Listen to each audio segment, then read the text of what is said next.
Oke. Di 30 hari terakhir ya, 349 juta. Tapi emang terprediksi sih, karena kasusnya Sinyo ini kan cukup menggemparkan juga.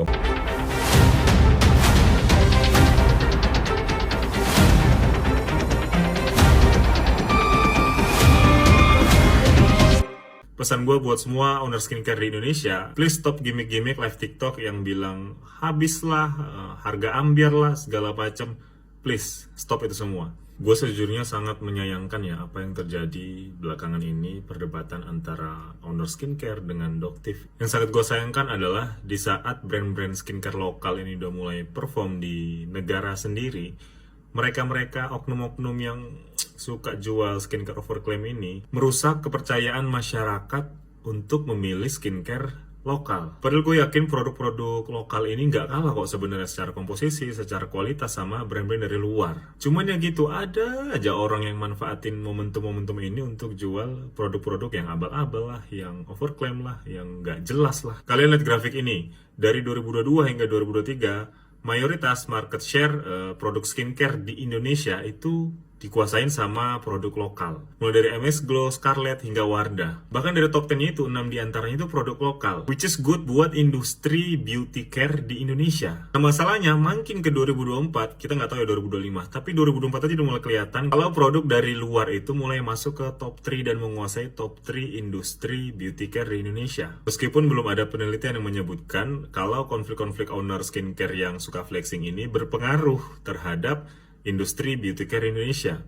Tapi gue yakin makin kesini masyarakat akan semakin skeptis untuk memilih produk-produk lokal yang sebenarnya mereka juga produk bagus loh. Cuman karena kebanyakan owner-owner skincare-nya ini yang muncul di permukaan, yang muncul di FYP kita semua itu owner yang suka flexing lah, suka overclaim lah, pakai gimmick-gimmick marketing gak jelas lah. Pesan gue buat semua owner skincare di Indonesia, please stop gimmick-gimmick live TikTok yang bilang habis lah, harga ambiar lah, segala macam.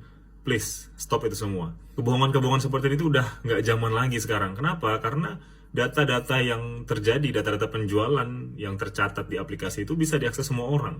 Nggak cuman TikTok Shop, nggak cuman kalau data yang kemarin gue tampilin datanya waktu mengulas tentang SS itu. Kalau di Shopee ada Shopee Tick, kalau Tokopedia gue nggak tahu toolnya apa. Tapi terlepas dari tool-tool itu semua, kita semua sebenarnya bisa akses kok per toko itu penjualan produknya berapa. Kita bisa menggunakan web scraping, yang mana itu toolnya gratis. Kalian bisa scraping melalui Chrome atau tool scraping yang lainnya. Itu semua kalian bisa lakukan sendiri. Karena hal ini gue pernah lakuin sendiri waktu kasus viralnya Daviana dulu. Itu gue pernah scraping penjualan Shopee, penjualan Tokped, penjualan TikTok Shop. Gue pernah scraping sendiri tanpa aplikasi bantuan seperti Kalodata dan Shopee dan lain-lain lah. Cuma emang nggak gue publish karena emang owner Davian ini nggak sememuakan si SS ini. Jadi gue ya udahlah, gue males juga ngurusin dapur orang. Cuman karena si SS ini dan DRL itu agak memuakan ya, gue akhirnya bagiin tuh data-data kayak gitu ke TikTok biar kita semua bisa ngeliat. Jadi stop lah gimmick-gimmick kayak gitu. Kita semua bisa lihat, beneran lah. Kita semua udah banyak yang paham kok. Kalian bisa cek komentar-komentar di videoku sebelumnya. Udah banyak yang paham kalau misalkan pembelian waktu live itu belum tentu produknya terjual. Ada yang metodenya COD tapi nanti bisa dibalikin produknya. Ada yang metodenya masukin keranjang, nanti udah terdetek di live-nya mereka itu udah termasuk penjualan. Padahal itu belum terjadi transaksi. Dan stop lah live-live yang sehari itu bisa sampai 3 kali, 5 kali. Ngapain? Masa setiap live itu harganya banting, harganya ambiar, harganya gong segala macam. Itu perlahan akan ngancurin brand lu sendiri gitu. Udah ngancurin brand lu, ngancurin reseller lu. Reseller lu beli dengan harga normal, dia jual di daerahnya dia, tiba-tiba lu bikin harga seambiar-ambiarnya. Oh, ternyata harganya semurah itu. Lah gimana resellernya bisa ngejual produknya di daerah-daerah mereka, sementara kalau customernya itu beli dari live TikToknya harganya bisa dapat lebih murah. Mikir, atau jangan-jangan sebenarnya target market lu itu ya reseller lu itu, bukan konsumen akhir. Gitu apa strateginya ya? Nih lu lihat nih grafik ini lagi. Kita tuh udah di momentum produk lokal itu udah mau bagus nih nguasain market share di Indonesia. Please lah owner-owner yang abal-abal ini janganlah kayak gitu lagi gitu. Jangan sampai ngebuat masyarakat menjadi skeptis lagi untuk memilih produk lokal. Satu lagi, please untuk owner-owner skincare lokal, kalian muncullah ke permukaan, edukasilah masyarakat gitu. Kasihlah harga terbaik kalian, nggak mesti murah loh ya. Harga terbaik yang mana mudah dijangkau masyarakat dan juga worth it sama kualitasnya. Ya, semoga masalah-masalah kayak gini tuh cepat selesai lah ya. Dan industri produk kecantikan itu bisa dikuasain lagi sama produk lokal. Nih, buat masyarakatnya nih juga. Lu pada stop deh punya mental FOMO. Atau gue mah ini, aduh, parah banget. Udah owner skincare-nya pada begitu, lu nya sendiri pada FOMO. Ada harga ambiar dikit, check out. Ambiar dikit check out, itu bukan harganya yang ambiar, itu memang harganya segitu gitu loh. Jadi jangan FOMO. Lu beli apa-apa jangan karena harganya, tapi karena kualitasnya. Karena harga itu bisa disetting, guys. Harga itu bisa disetting, harga itu bisa dibuat mahal dulu, bisa dimurahin. Tapi kalau kualitas, nah mulai sekarang jadilah konsumen yang cerdas. Yang beli apapun itu bukan berdasarkan kefomoannya, tapi karena teredukasinya kalian atas produk tersebut, dan beli produk tersebut itu karena kualitas, bukan karena harga yang ambiar-ambiaran. Sekian dan terima kasih. Oke.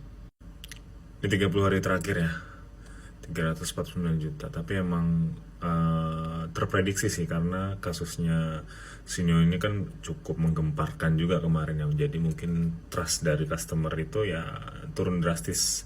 Kalau si SS ini kan kayaknya belum kerasa banget ya. Oke, kita cek. Tapi menurutku kalau dari performanya ini masih mendingan ya, walaupun secara GMV itu masih lebih besar SS, tapi secara video-videonya itu lumayan perform sih gitu. Kalau untuk live-nya, ini live terakhir tanggal 17 bulan 1 nih, masih oke sih, masih 10 juta sekali live, 43 juta, ya nggak 0-0 banget lah gitu. Masih bagus sih, masih ya organiknya memang harusnya ideal seperti ini. Lumayan ya. Jadi fenomena ini tuh terjadi karena bentuk cancel culture dari netizen gitu kan. Ya jangan sampai owner-owner skincare yang suka overclaim, yang suka banyak gimmick-gimmick nggak jelas itu semakin populer atau semakin sering muncul di FYP, atau GMV semakin gede, atau semakin banyak yang tertipu sama mereka gitu kan. Syukur-syukur mereka mau taubat, kembali ke jalan yang benar, bikin produk yang benar, nggak overclaim, nggak nipu masyarakat, nggak nipu customernya gitu. Kalau kayak gitu mungkin kita semua kembali akan respect kepada mereka kan. Tapi kalau kayak gini kan kasihan ya, usaha yang udah dibangun susah payah, branding yang dilakukan dengan susah payah. Jujur aku sebenarnya salut sih sama DRL dan si SS ini, bagaimana cara mereka nge-branding brandnya itu sampai dikenal se-Indonesia, itu cukup perlu diacungi jempol sih, walaupun pada akhirnya caranya seperti ini. Nah itu, semoga bermanfaat.